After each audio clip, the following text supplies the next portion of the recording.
Dan pada siang hari ini kami dari pencegahan ya, ini kita bicara pencegahan nih.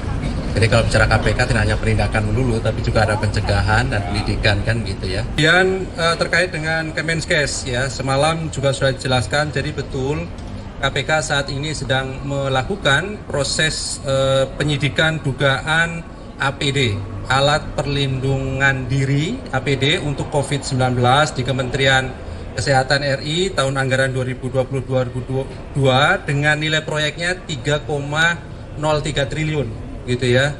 Jadi saya kira ini cukup besar proyek APD untuk COVID-19 dan KPK kemudian concern terhadap persoalan ini dan nilai dengan 3,03 triliun tadi itu untuk 5 juta set APD gitu ya.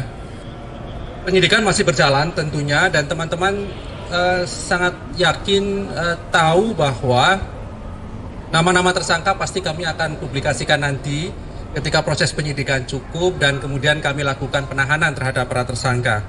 Jadi perkara ini berkenaan dengan dugaan penyalahgunaan kewenangan begitu ya, sehingga ada dugaan timbul kerugian keuangan negara. Saya tahu teman-teman akan bertanya kerugian keuangan negaranya sekira berapa begitu ya.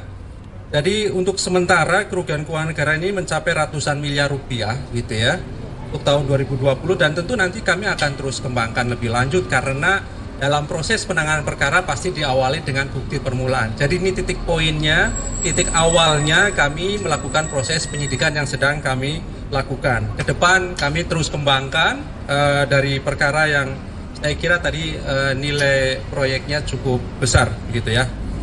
Tentu kami juga menyayangkan gelontoran dana yang begitu besar tadi itu untuk pelindungan keselamatan kesehatan warga negara dalam rangka COVID-19 tadi itu menghadapi pandemi justru kemudian diduga disalahgunakan oleh pihak-pihak tertentu untuk praktek-praktek korupsi seperti ini begitu ya. Nanti terkait dengan seperti itu kan sudah substansi ya, artinya membuktikan dalam proses kejadian di mana begitu. Tapi yang jelas itu tahun anggaran 2020 tahun 2022 sehingga siapa nanti kemudian pejabat juga yang menjabat pada saat itu silakan teman-teman kan bisa cek kan begitu ya.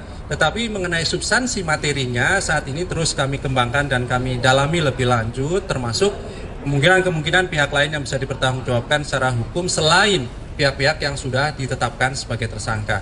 Kami perlu garis bawahi proses penyidikan di KPK kami pastikan sudah ada tersangkanya.